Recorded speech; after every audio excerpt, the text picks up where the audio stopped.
Chapter 14.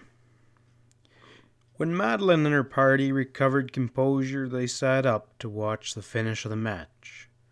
It came with spectacular suddenness. A sharp yell pealed out, and all the cowboys turned attentively in its direction. A big black horse had mounted the rim of the mesa and was just breaking into a run. His rider had yelled sharply to the cowboys. They wheeled to dash towards their grazing horses. "That's Stewart. There's something wrong," said Madeline, in alarm. Castleton stared. The other men exclaimed uneasily. The women sought Madeline's face with anxious eyes. The black got into his stride and bore swiftly down upon them. "Oh, look at that horse run!" cried Helen. "Look at that fellow ride!" Helen was not alone in her admiration, for Madeline divided her emotions between growing alarm of some danger that was menacing and a thrill and a quickening of pulse beat that tingled over her whenever she saw Stewart in violent action. No action of his was any longer insignificant, but violent action meant so much. It might mean anything.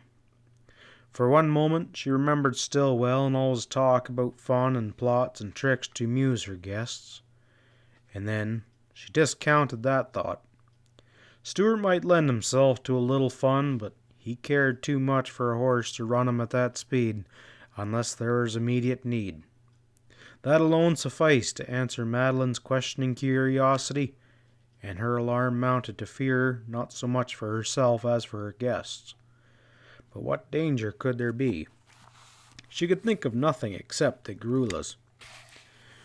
Whatever threatened, it would be met and checked by this man Stewart, who was thundering up on his fleeting horse. And as he drew nearer, so that she could see the dark gleam of face and eyes, she had a strange feeling of trust in her dependence upon him.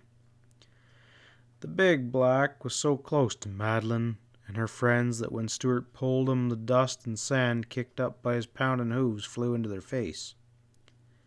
"What is it, Stewart?" cried Madeline. "I guess I scared you, Miss Hammond," he replied, "but I'm pressing for time. There's a gang of bandits hiding on the ranch, most likely in a deserted hut. They held up a train near Agua Prieta, and Pat Haw is with the posse that's trailing them, and you know Pat has no use for us. I'm afraid it wouldn't be pleasant for you or your guests to meet either the posse or the bandits." "I fancy not," said Madeline, considerably relieved. "We best hurry back to the house." They exchanged no more speech at the moment, and Madeline's guests were silent. Perhaps Stewart's actions and looks belied his calm words. His piercing eyes roved round the rim of the mesa, and his face was as hard and stern as if chiseled from bronze. Monty and Nick came galloping up, each leading several horses by the bridles. Nels appeared behind them with majesty, and he was having trouble with the roan. Madeline observed that all the other cowboys had disappeared. One sharp word from Stewart calmed Madeline's horse. The other horses, however, were frightened and not inclined to stand. The men mounted without trouble, and likewise Madeline and Florence, but Edith Wayne and Miss Beck began to become nervous and almost helpless, were with difficulty gotten into the saddle. "Beg pardon, but I'm pressed for time," said Stewart coldly, as with iron arm he forced Dorothy's horse almost to its knees. Dorothy, who was active and plunky, climbed astride, and when Stewart loosened his hold on the bit and mane, the horse doubled up and began to buck. Dorothy screamed as she shot into the air. Stewart, as quick as the horse, leapt forward and caught Dorothy in his arms. She had slipped head downward, and had he not caught her, would have taken a serious fall. Stewart, handling her as if she was a child, turned her right side up to set her upon her feet. Dorothy evidently thought only of the spectacle she presented, and made startled motions to readjust her riding habit. It was no time to laugh, though Madeline felt as if she wanted to.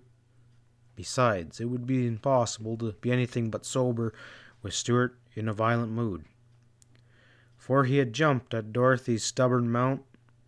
All cowboys were masters of horses. It was wonderful to see him conquer the vicious animal. He was cruel, perhaps, yet it was from necessity. When presently he led that horse back to Dorothy, she mounted without further trouble. Meanwhile, Nels and Nick had lifted Helen into her saddle.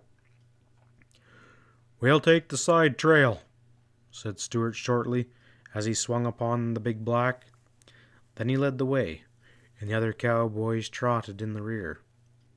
It was only a short distance to the rim of the mesa, and when Madeline saw the steep trail narrow and choked with weathered stone, she felt her guests would certainly flinch. "It's a jolly bad course," observed Castleton. The women appeared to be speechless. Stuart checked his horse at the deep cut where the trail started down. "Boys, drop down and go slow," he said. He dismounted. "Flo, you follow.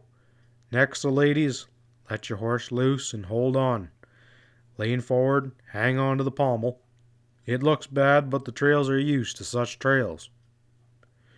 Helen followed closely after Florence. Miss Beck went next, and then Edith Wayne. Dorothy's horse balked. I'm not so much frightened," said Dorothy. "If only he would behave." She began to urge him upon the trail, making him rear when Stuart grasped the bit and jerked the horse down. "Put your foot in my stirrup," said Stuart. "We can't waste time." He lifted her upon his horse and started him down over the rim.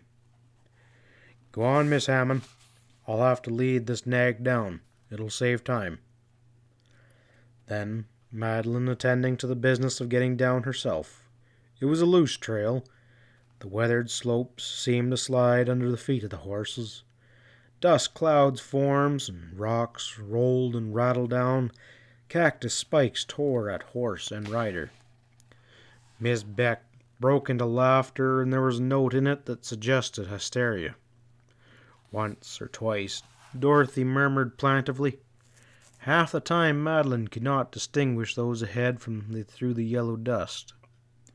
It was dry and made her cough. The horses snorted. She heard Stuart close behind, starting little avalanches that kept rolling on Majesty's furlocks. She feared his legs might get cut and bruised, for some of the stones cracked by and went rattling down the slope. At length the clouds of dust thinned, and Madeline saw the others before her ride out upon the level. Soon she was down, and Stuart as well. Here there was a delay, occasioned by Stuart changing Dorothy from his horse to her own. This struck Madeline as being singular and made her thoughtful. In fact, the alert, quiet manner of all the cowboys were not reassuring. As they resumed the ride, it was noticeable that Nels and Nick were far in advance, Monty staying far to the rear, and Stuart rode with the party. Madeline heard Boyd Harvey ask Stuart if lawlessness such as he had mentioned was not unusual. Stuart replied that, except for occasional deeds of outlawry, such as might break out on an isolation section of the country, there had been peace and quiet along the border for years. It was the Mexican Revolution that revived the wild times, with all the attendant raids and hold-ups and gun-packing. Madeline knew that they really were being escorted home under armed guard. When they rounded the head of the mesa, bringing into view the ranch house in the valley, Madeline saw dust or smoke hovering over a hut on the outskirts of the Mexican quarters. As the sun had set and the light was fading, she could not distinguish which. Then Stuart set a fast pace for the house. In a few minutes the party was in the yard, ready and willing to dismount. Stillwell appeared cheerful, too cheerful to deceive Madeline. She noted also that a number of armed cowboys were walking with their horses just behind the house. "Well, you all had a little run," said Stillwell, speaking generally. "I reckon there wasn't much need for it. Pat Haw thinks he's got some outlaws corralled on the ranch. Nothing at all to be fussed up about. Stewart's that particular he wouldn't have any of you meeting any of the rowdies." Many and fervent were the expressions of relief from Madeline's feminine guests as they dismounted and went to the house. Madeline lingered behind to speak with Stillwell and Stewart. "Now, Stillwell, out with it," she said briefly. The cowman stared, and then he laughed, evidently pleased with her keenness. "Well, Miss Majesty, there's going to be a fight somewhere, and Stewart wants to get you all in before it goes off. He says the valley's overrun with vaqueros and guerrillas and robbers, and Lord knows what else." He stamped off the porch, his huge spurs rattling, and started down the path towards the waiting men. Stewart stood in his familiar attentive pose, erect, silent, with a hand upon pommel and bridle. "Stewart, you are exceedingly thoughtful in my interests," she said, wanting to thank him, and not really finding words. "I would not know what to do without you. Is there danger?" "I'm not sure, but I just want to be on the safe side." She hesitated. It was no longer easy for her to talk to him, and she did not know why. "May I know the special orders you gave to Nels and Nick and Monty?" she asked. "Who said I gave them boys some special orders?" "I heard Stillwell tell them so." "Of course, I'll tell you if you insist. But why should you worry over something that's likely never going to happen?" "I insist, Stewart," she replied quietly. "My orders were that at least one of them must be a guard near you day and night, and never be out of hearing of your voice." "I thought as much, but why Nels or Monty or Nick? That seems rather hard on them. And for that matter, why put any one of them to keep guard on me? Do you not trust any one of my cowboys?" "I'd trust their honesty, but not so much their ability." "Abilities of what nature?" "With guns." "Stewart!" she exclaimed. "Miss Hammond, you've been having a good time entertaining your guests, and you may have forgot, and I'm glad of that. I wish you had not questioned me." "Forget what?" "Don Carlos and his guerrillas." "Indeed I have not forgotten. Stewart, do you still think Don Carlos is trying to make off with me, and may try again?" "I don't think. I know." "And besides all your other duties, you've shared the watch with these 3 cowboys?" "Yes, ma'am." "It has been going on without my knowledge?" "Yes, ma'am." "Since when?" "Since I brought you down from the mountains last month." "How long is it to continue?" "It's hard to say. Perhaps till the revolution is over, anyhow." She mused a moment, looking away to the west, where the great void was filled with red haze. She believed in him, and the menace hovering near her fell like a shadow upon her present happiness. "What must I do?" she asked. "I think you ought to send your friends back east and go with them until this war is over."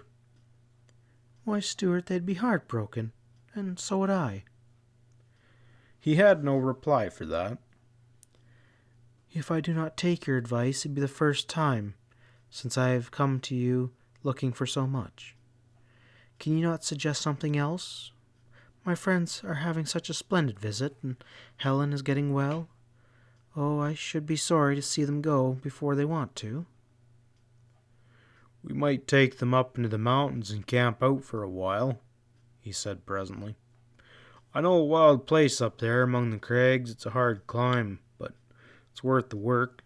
I never saw a more beautiful spot. There's fine water there, and it would be cool. Pretty soon it'll be too hot out here for your party to go outdoors." "You mean to hide me away among the crags and the clouds?" replied Madeline with a laugh.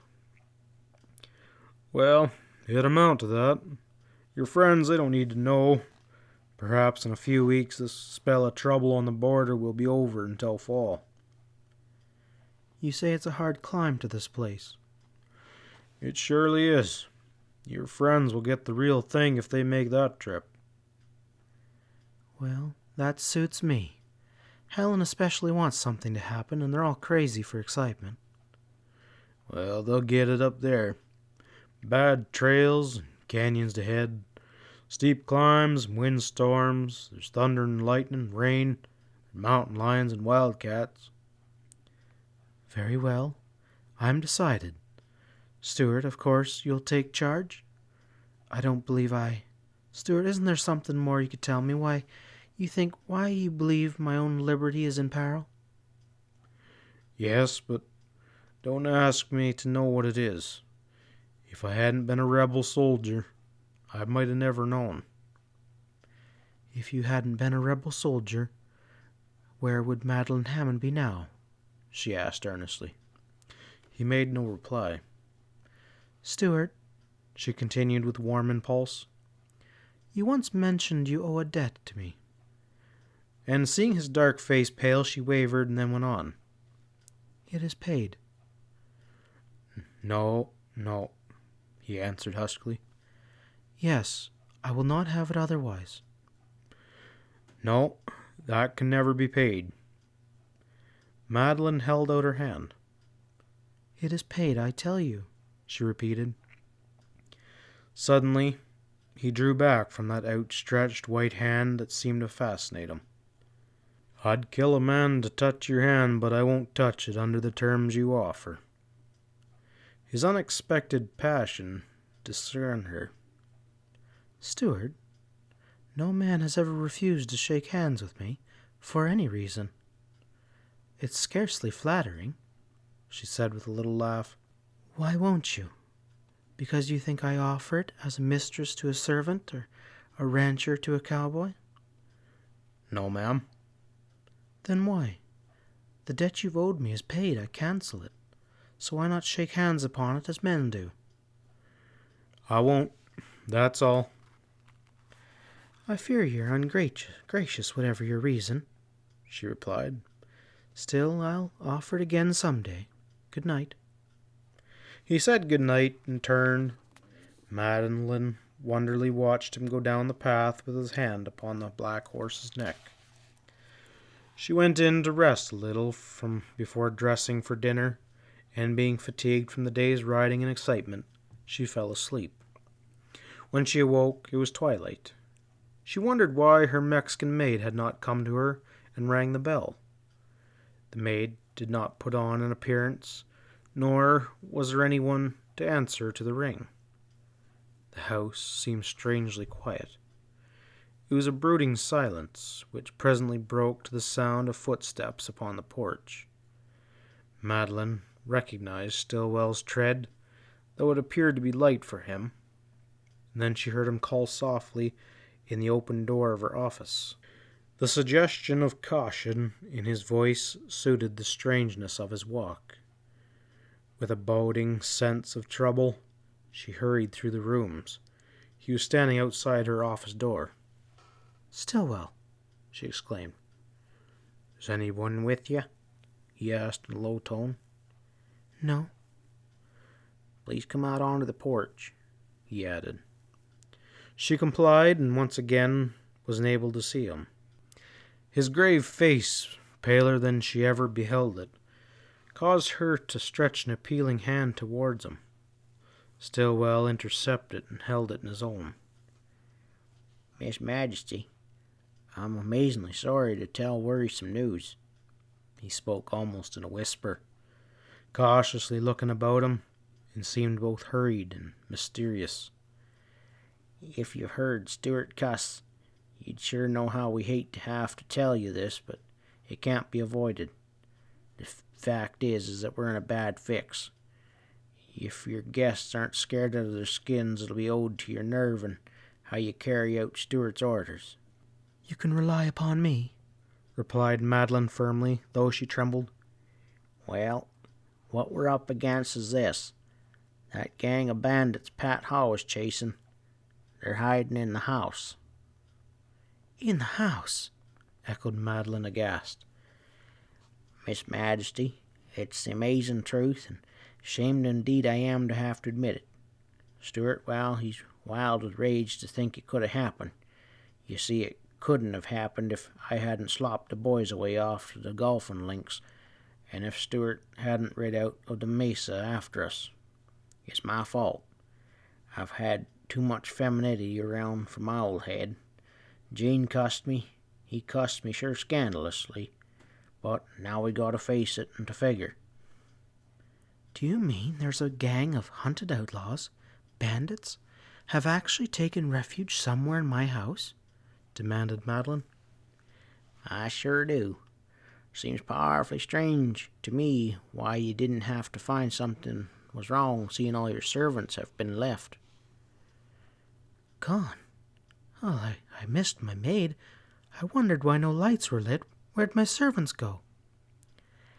"They went down to the Mexican quarters, half scared to death. Now listen. When Stuart left you an hour or so ago, he follered me direct to where me and the men was trying to keep Pat Haw from tearing the ranch to pieces. At that, we was helping Pat all we could to find them bandits, but when Stuart got there, he made a difference. Pat was nasty before, but seeing Stuart made him worse. I reckon Gene to Pat is the same as Red to a grazer bull. Anyway, when the sheriff set fire to the old adobe hut, Stuart called him and called him hard. Pat Haw had 6 fellers with them, and from all the appearances, bandit huntin's was looking like fiesta. There was a row, and it looked bad for a while, but Gene was cool, and he controlled the boys. Then Pat and his tough deputies went into what was only a farce. I reckon Pat could have kept on fooling me and the boys, but as soon as Stuart showed up on the scene, well, either Pat got to the blundering, or else we'd have shed all of our blinders. Anyways, the facts, they stood plain. Pat Haw wasn't looking hard for any bandits. He wasn't dead set hunting any, unless it was trouble from Stuart. Finally, when Pat's men made for our storehouses where we kept ammunition, grub, liquors, and such, then Gene calls a halt, and he orders Pat Haw of the ranch. It was here Haw and Stuart locked horns, and here the truth comes out. There was a gang of bandits hid somewhere, and at first Pat Haw had been powerfully active and earnest in his hunting, but sudden like he fetched a particular notion changing in his heart. He'd been some flustered with Stuart's eyes prying into his moves, and then maybe to hide something, maybe just naturally, he got mad, and he hollered law. He pulled down off the shelf his old stock grudge on Stuart, cussing him again over of that greaser murderer last fall. Stuart made him look like a fool, showed him up as being scared of the bandits or having some reason for sloping off the trail.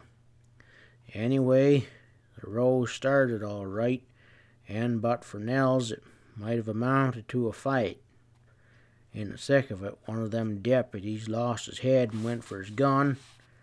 Nels, he throws his gun and cripples the feller's arm. Monty jumped in and throwed 2 .45s, and for a second it was looking kind of ticklish, but for the bandit hunters crawling, and then lit out. Stillwell paused in the rapid delivery of his narration. He still retained Madeline's hand, as if by that he might comfort her. "After Pat left, we put our heads together," began the old cattleman. "We rounded up a lad who had seen a dozen or so fellers, he wouldn't say they was greasers, that was breaking through the shrubbery to the back of the house. That was while Stuart was riding up to the mesa. and this lad seen your servants all running down the hill towards the village. Now here's the way Gene figures. There sure was some deviltry going on down near the railroad, and Pat Haw trailed bandits up to the ranch. He hunted hard, and then all at once he quits. Stewart says Pat Haw wasn't scared, but he discovered signs of something, or got wind of some strange way that there had been a gang of bandits that some fellers he didn't want to catch. And then Gene, quicker'n a flash, he springs his plan upon me. He'd go down to Padre Marco's and have him help find out all the possibilities from your Mexican servants. I was to hurry up here and tell you and give you orders, Miss Majesty. Ain't that amazingly strange? Well, you're to assemble all your guests in the kitchen. Make a grand bluff and pretend as if your help had left, and that'd be great fun for your guests to cook dinner. The kitchen is the safest room in the house, and while you're joshing your party along, making kind of a picnic out of it, I'll place cowboys in the long corridor and also outside on the corner where the kitchen joins on the main house. It'll pretty sure the bandits think no one else wise to where they're hid. Stewart says they're in that end room where the alfalfa is, and they'll be riding out at night. Of course, with me and the boys watching, y'all be safe to go to bed. And we're going to rouse your guests early before daylight and hit the trail up in the mountains. You tell them to pack outfits before going to bed. Say as your servants have left, you might as well go camping with the cowboys. That's all. If we have any luck, your friends will never know they've been sitting on a powder mine. Stillwell, do you advise that trip into the mountains? Asked Madeline. I reckon I do, considering everything. Now, Miss Majesty, I've used up a lot of time explaining. You sure you keep your nerve? Yes, Madeline replied, and was surprised at herself. You better tell Florence. She'll be a power of comfort to you. I'm going to go fetch up the boys. Instead of returning to her room, Madeline went through the office in the long corridor. It was almost as dark as the night. She fancied she saw a slow gliding figure darker than the surrounding gloom, and she entered into the fulfillment of her plan in something like a trepidation. Her footsteps were noiseless. Finding the door to the kitchen and going in, she struck lights. Upon passing out again, she made certain she discerned a dark shape, now motionless, crouching along the wall. But she mistrusted her vivid imagination. It took all of her boldness to enable her uncertainty and naturally to strike the corridor light. And then she went on through her own rooms and thence into the patio. Her guests laughed and gladly entered into the spirit of the occasion. Madeline fancied her deceit must have been perfect, seeing that it deceived even Florence. They tromped mercilessly and merrily into the kitchen. Madeline, delaying at the door, took a sharp but unobstructed glance down the great barn-like hall. She saw nothing but blank, dark space. Suddenly, from one side, not a rod distance, protruded a pale, gleaming face that was breaking the even blackness. Instantly it flashed back out of sight. Yet that time was long enough for Madeline to see a pair of glittering eyes and to recognize them as Don Carlos. Without betraying either hurry or alarm, she closed the door. It was a heavy bolt, which she slowly, noiselessly shot. Then the cold amazement that had all but stunned her in action throbbed with wrath. How dare that Mexican steal into her home? And what did he mean? Was he one of the bandits supposing to be hidden in her house? She was thinking herself into a greater anger and excitement, and probably would have betrayed herself had not Florence, who had evidently seen her bolt the door and now read her thoughts, come towards her with a bright, intent, questioning look. Madeline caught herself in time. Thereupon she gave each of her guests a duty to perform. Leading Florence into the pantry, she unburdened herself of the secret in one brief whisper. Florence's reply was to point out the little open window, passing which was a file of stealthily moving cowboys. Then Madeline lost both anger and fear, and retaining only the glow of excitement. Madeline could be gay, and she initiated the abandonment of dignity by calling Castleton into the pantry, and while interesting him in some pretext or another, imprinting the outlines of her flour-covered hands upon the back of his black coat. Castleton innocently returned to the kitchen to be greeted with a roar. That surprising act of the hostess set the pace, and there followed a merry, noisy time. Everybody helped. The miscellaneous collection of dishes, so confusingly contrived, made up a dinner which they heartily enjoyed. Madeline enjoyed herself, even with the feeling of a sword hanging suspended upon her. The hour was late when she rose from the table and told her guests to go to their room, to put on their riding gear and pack what they needed for the long, adventurous camping trip that she hoped would be the climax of their western excitement, and snatch a little sleep before the cowboys roused them for the early start. Madeline went immediately to her room, and was getting out her camping apparel when a knock interrupted her.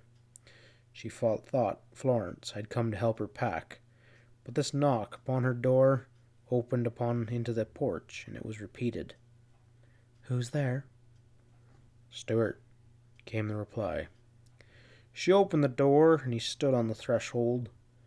Beyond him, indistinct in the gloom, were several cowboys. "May I speak to you, ma'am?" he asked. "Certainly." She hesitated a moment, then asked him in and closed the door. "Is everything all right?" "No. These bandits are sticking to cover pretty close. They must have found out that we're on the watch, but I'm sure we'll get you and your friends away before anything starts. I wanted to tell you that I've talked with your servants. They're all just scared. They'll come back tomorrow as soon as Bill gets rid of this gang. You need not worry about them or your property." "Do you have any idea who's hiding in the house?" "I was worried some at first, but Pat Haw acted queer. I imagine he discovered he was trailing bandits who might turn out to be his smuggling guerrilla cronies. But talking with your servants and finding a bunch of horses hidden down in the mesquite behind the pond, several things have just changed my mind. My idea is that a cowardly handful of riff-raff outcasts from the border have hidden in your house more by accident than design. We'll let them go and get rid of them without even a shot. If I didn't think so, well, I'd be considerably worried. It'd be a different state of affairs." "Stuart, you are wrong," she said. He started, but his reply did not follow swiftly. The expression of his eyes altered. Presently he spoke. "How so?" "I saw one of the bandits. I distinctly recognized him." One long step brought him closer to her. "Who is he?" demanded Stuart. "Don Carlos." He muttered low and deep, and then said, "Are you sure?" "Absolutely. I saw his figure twice in the hall, and then his face in the light. I could never mistake his eyes." "Did he know you saw him?" "I'm not positive, but I think so. Oh, he must have known. I was standing full in the light. I had entered the door and then purposely stepped out. His face showed from around the corner and then swiftly flashed out of sight." Madeline was trembling, cautious that Stuart underwent a transformation. She saw as well as felt the leaping passion that changed in him. "Call your friends, get them in here," he ordered tensely, and wheeled toward the door. "Stuart, wait," she said. He turned. His white face, his burning eyes, his presence now changed with definite, fearful meaning, influenced her strangely and weakened her. "What will you do?" she asked. "That needn't concern you. Get your party in here, bar the windows, and lock the doors. You'll be safe." "Stuart, tell me what you intend to do." "I won't tell you," he replied, and then turned away again. "But I will know," she said, and with a hand on his arm, she detained him. She saw how he halted and felt the shock in him as she touched him. "Oh, I know you mean to fight."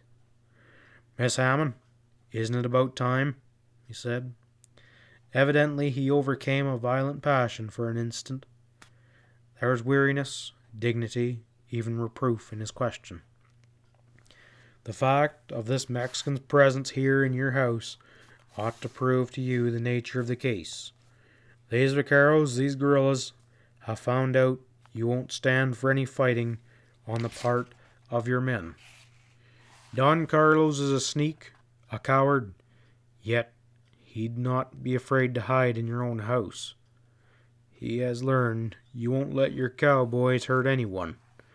He's taken advantage of it. He'll rob and burn and make off with you. He'll murder, too, if it falls that way. These greasers, they use knives in the dark, so I ask, isn't it time we stop him?" "Stuart, I forbid you to fight unless in self-defense. I forbid you." "What I mean to do is self-defense. Haven't I tried to explain to you that just now we've wild times along this stretch of the border? Must I tell you again that Don Carlos is hand in glove with the revolution? The rebels are crazy to stir up the United States. You're a woman of prominence. Don Carlos would make off with you if he got you. What little matter to cross the border with you? Well, where would the hue and cry go? Through the troops along the border, to New York, to Washington. Why, it would mean that the rebels are working for United States intervention. In other words, war." "Oh, surely you exaggerate," she cried. "Maybe so, but I'm beginning to see the Don's game. And, Miss Hammond, it's awful for me to think what you'd suffer if Don Carlo got you over that line. I know those low-caste Mexicans. I've been among the Pinyons, the slaves." "Stuart, don't let Don Carlos get me," replied Madeline in sweet directness. She saw him shake, saw his throat swell as he swallowed hard, and saw the hard fierceness return to his face. "I won't. That's why I'm going after him." "But I forbid you to start a fight deliberately." "Then I'm going ahead and starting one without your permission," he replied shortly, and again he turned. This time, when Madeline caught his arm, she held to it, even after he stopped. "No," she said. He shook off her hand and strode forward. "Please don't go," she cried beseechingly, but he went on. "Stuart!" She ran ahead of him, interceding him, and facing him with her back against the door. He swept out a long arm as if to brush her aside, but it wavered, fell. Haggard, troubled, with working his face, he stood before her. "It's for your sake," he exploded. "If it's for my sake, then do what pleases me." "These guerrillas will knife somebody, they'll burn the house, they'll make off with you, and they'll do something bad unless we stop them." "Let us risk all that," she replied. "It's a terrible risk, and it ought not be run. I know what's best here. Stillwell upholds me. Let me out, Miss Hammond. I'm going to be taking the boys and going after those guerrillas." "No." "Good heavens!" exclaimed Stuart. "Why not let me go? It's the thing to do. I'm sorry to distress you and your guest. Why not put an end to Don Carlos' badgering? Is it because you're afraid a rumpus will spoil your friend's visit? It's not. Not this time. Then it's the idea of a little shooting at these greasers? No. You're sick to think of a little greaser blood staining the halls of your home? No. Well then, why keep me from getting what I know's best? Stuart, she faltered in growing agitation. I'm frightened and confused. All this is too much for me. I'm not a coward. If you have to fight, you'll see I'm not a coward, but your way seems so reckless, that hall so dark, the guerrillas will just shoot from behind doors. You're so wild and daring, you'd rush right into peril. Is that necessary? I don't know what to feel right now. So about you doing it, but I'm afraid it's because I'm afraid for you, that you might be hurt. You're afraid I might be hurt? He echoed, wonderingly, the white hardness of his face warming, flushing, and glowing. Yes. The single word, with all of its meaning, with all it might have not meant, softened him as if by music, made him gentle, amazed, and strange as a boy, stifling under a torrent of emotions. Madeline thought she had persuaded him, working her will with him, and then another of his startling moves told her that she had reckoned too quickly.